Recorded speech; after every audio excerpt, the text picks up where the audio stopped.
Well, hello and welcome to the Chateau kitchen here at the Chateau de Colombe.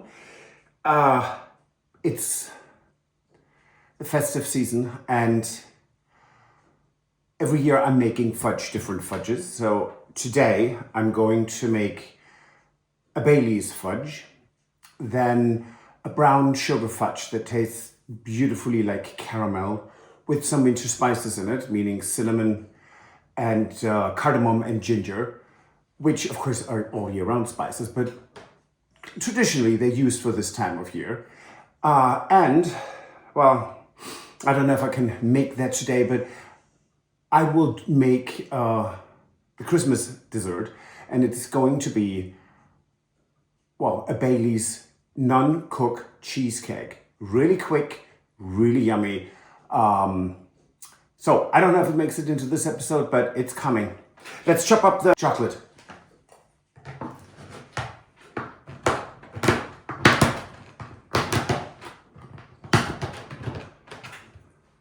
So I have here 300 grams of dark chocolate, 70%, and 300 grams of milk chocolate. If you want to do this recipe just with milk chocolate, you need more chocolate because milk chocolate has more cocoa butter in it, and therefore it will stay more liquidy. So then you need to add more. But with these two, because you have the Baileys, there's liquid, so it needs something to counterbalance that. I'm actually really looking forward to this. Now, this is just melt fudge, while the other fudge I'm making is the traditional fudge that's cooked. That's from the early 1900s, so way over 100 years old. Just the right stuff for the Chateau. In we go. Oh, delicious. Let's get that over there.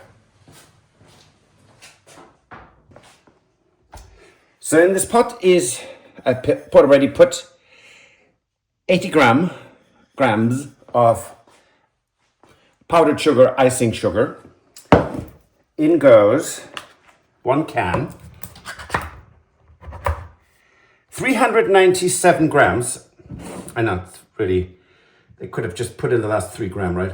Anyways, 397 grams of condensed milk.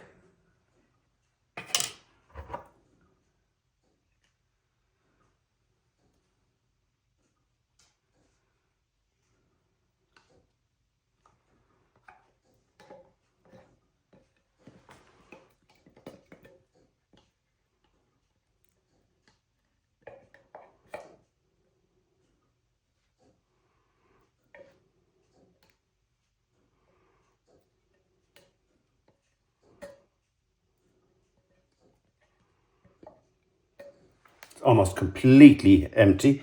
Oh no, there's a little bit left here. There we go.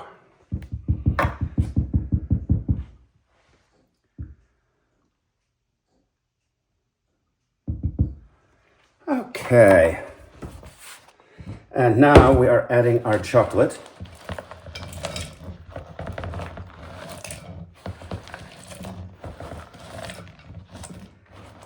So the last ingredient,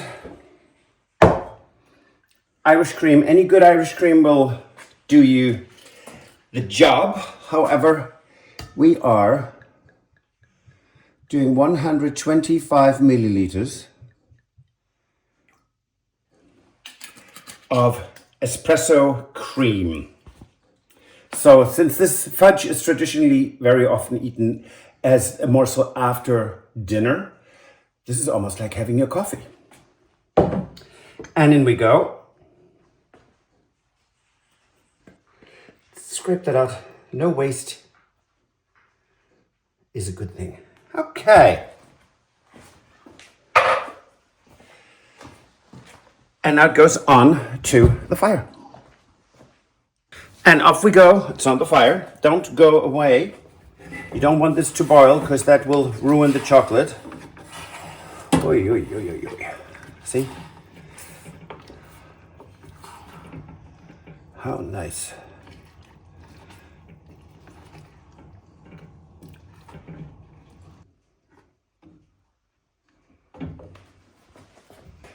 So since I'm making 2 fudges, this is one dish that I just put a barrier in. One side's going to be the Baileys, one side the brown sugar. Very exciting.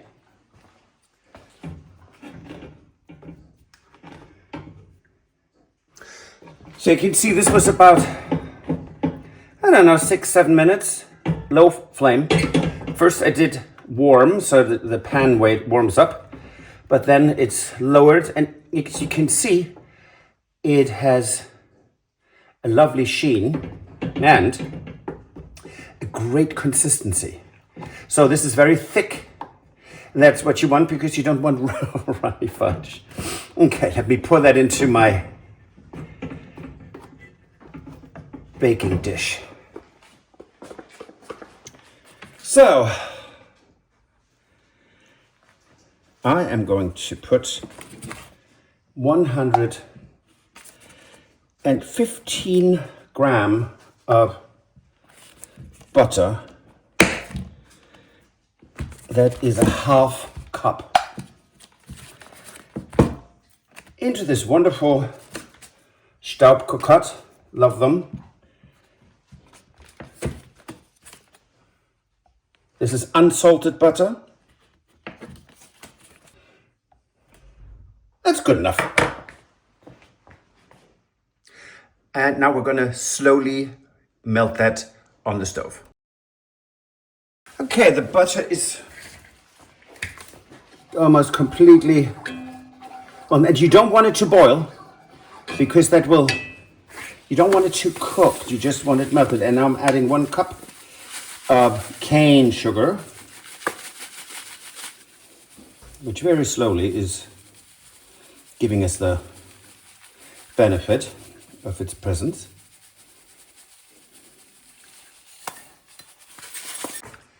It was almost full, so there we go. 2 cups of brown sugar delivered. And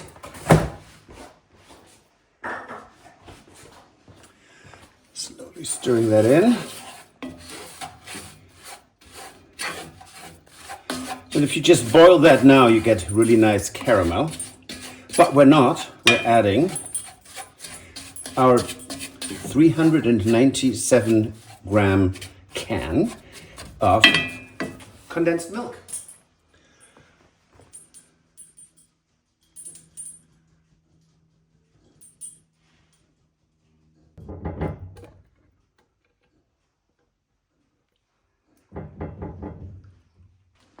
And we're increasing the heat.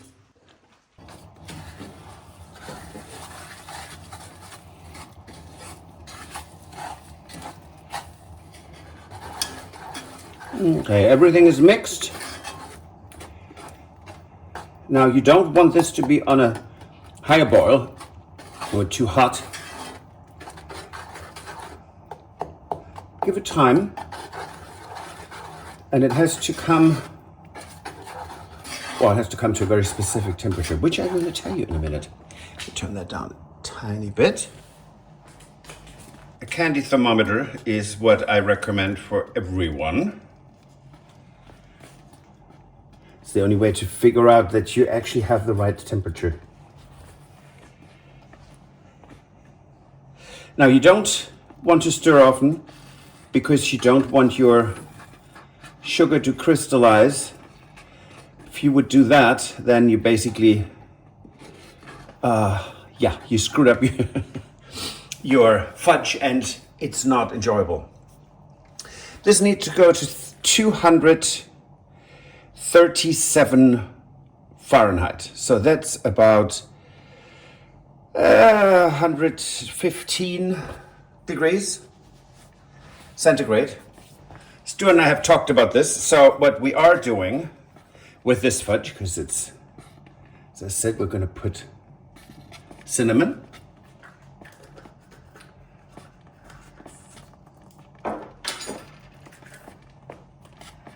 and ginger,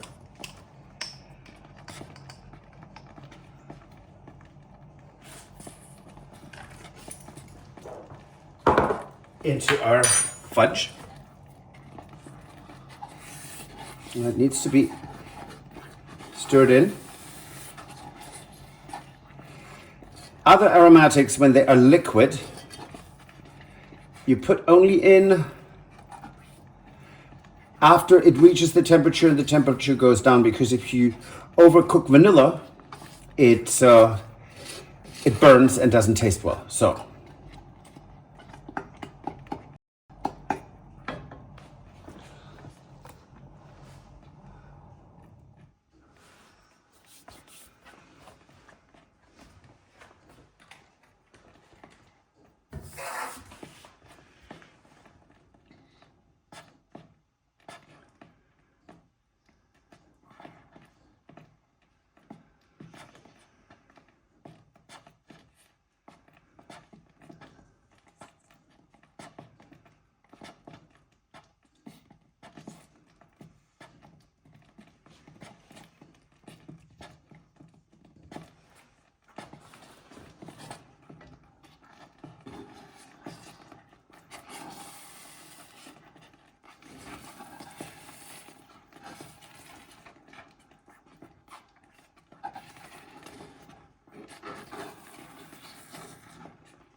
here we are. Well, I'm kind of really intrigued. It smells good, I think. I don't know. But it's still boiling. You can't put in the vanilla yet. So let me take that off the stove. Here we go. Add vanilla.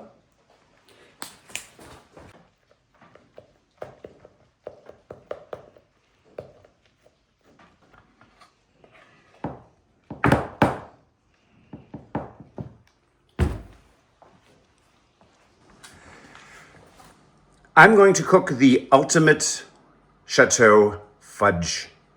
It's a recipe that is the best I've ever worked with. I've changed it quite a bit over the 3 years that I'm working with fudge. It's delicious. It's really quite remarkable. However, it's not easy. It's not all these, this is an easy fudge. No, this is a real fudge. And I think that's much better. Everything goes into the pot at the beginning except the chocolate, 100 gram, and ginger and cayenne pepper. That comes in later because you don't want it burned. So now we're going to go at it and put our ingredients in the pot. So first I'm adding the butter.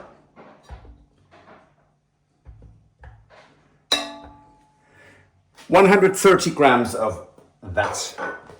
It's lovely.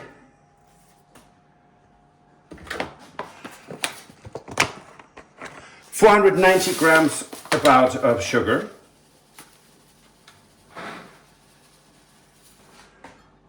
150 milliliters of milk, and this is whole milk.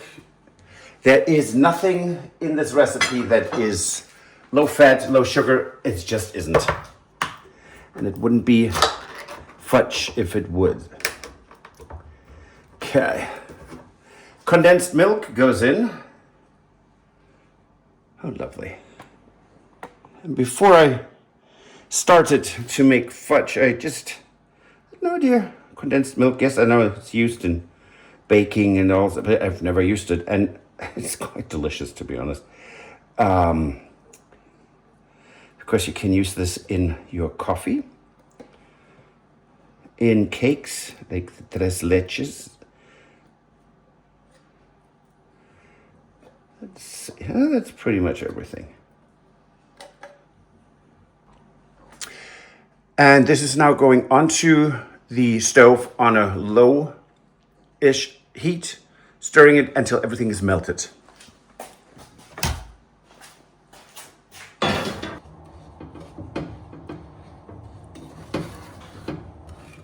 So you can see the butter is now almost just completely molten and incorporated, and the sugar has lost its crystalline state, and we're leaving this now on very hot high heat, and we are beating this continuously. That takes about 10 to 15 minutes. You want to scrape the bottom so it doesn't catch and stick and burn. So that's why you are continuously doing what I'm doing right now. But first we let it come to a complete boil. Okay, you can now see that it's bubbling up, and that's when you start stirring the entire time, 10 to 15 minutes. And I know for some people that would be unthinkable. I know there are so many easy recipes out there, but trust me, they do not taste the same. So I'm going to do this now, and I'm going to put the camera down.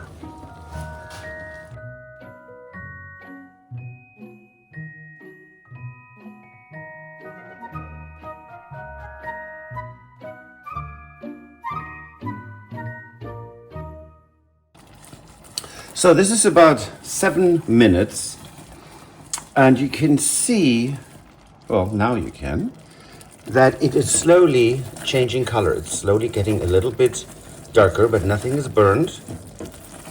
And it starts to smell really delicious, I have to say. Okay, let's go for another at least 5 minutes to see where we're getting, and it gets thicker. Putting the sugar thermometer in it to see where we are. And we can actually turn it so we can read it better.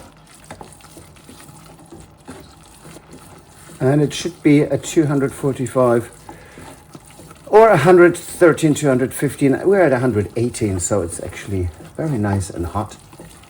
Don't let that splatter on your hands because it really hurts. So it's changing color a bit more now, but we are basically there.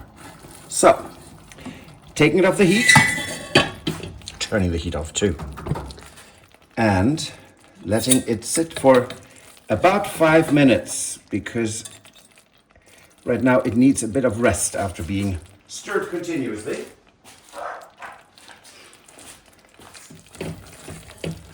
So what we do after this is we are going to beat it. And you can do, of course, the beating by hand, which I have done, or you use an electric mixer, which I'm doing now because it is much easier and you're not quite as exhausted after you're done. That is lovely. Look at that.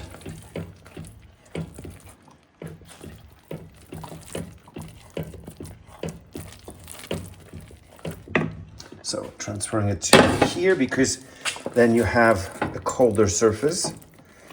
It helps it from not cooking any further.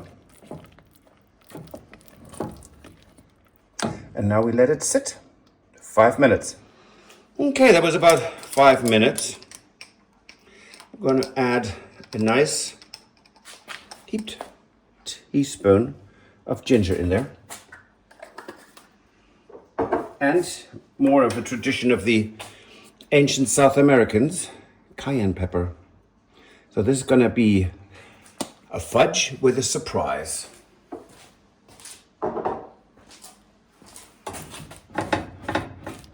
And you have to put in your aromatics at this point, but if you want to add chocolate chips or nuts, that you have to do after you're done beating. So at this point, it's just aromatics, and who doesn't like chocolate? I mean, just saying, chocolate goes in and it will melt into this deliciousness very easily.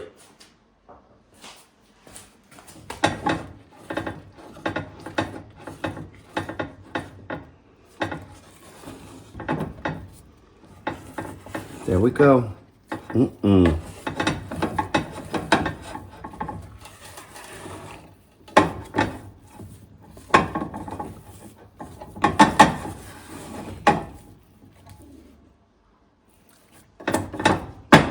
And now let's start beating.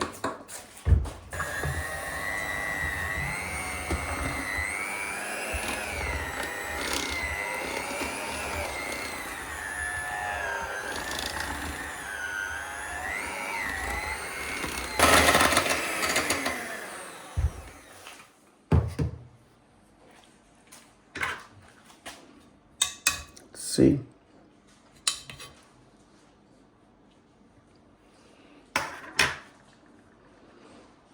It's lovely, not sticky. The longer you beat it now, the more crumbly it will be. I like my fudge to be softer and more homogeneous, excuse me. And that means we're now going in and putting it in our dish to set. Dry. I mean, no, cool. We're not going to dry it. Anyway, so. It smells really, really good. Okay, and in you go.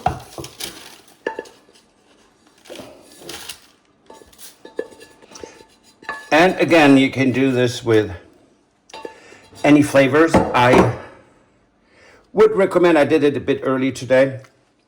I would recommend that you wait with the chocolate for about 10 minutes until your fudge is actually a bit cooler. Then you go in, hot, hot, hot.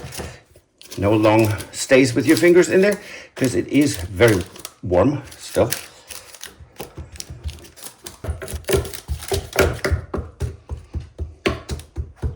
So you can make this fudge without any chocolate, just as is. The plain recipe is phenomenal, but you make it your own. Have fun with it, and there we go. Look at my camera work, isn't that great? No. Great gift, tastes delicious. A little morsel after Christmas Day or Christmas Eve dinner is fantastic, and it's fast to do. Have at it and have fun.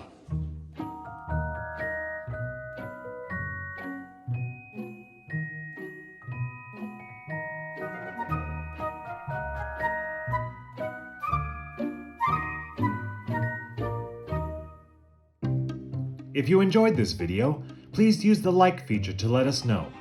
Also, don't forget to subscribe to our Journey to the Chateau YouTube channel if you would like to see more. Once you've subscribed, you can tap the notification bell in order to ring it, which will allow you to receive all notifications from our channel. Thank you.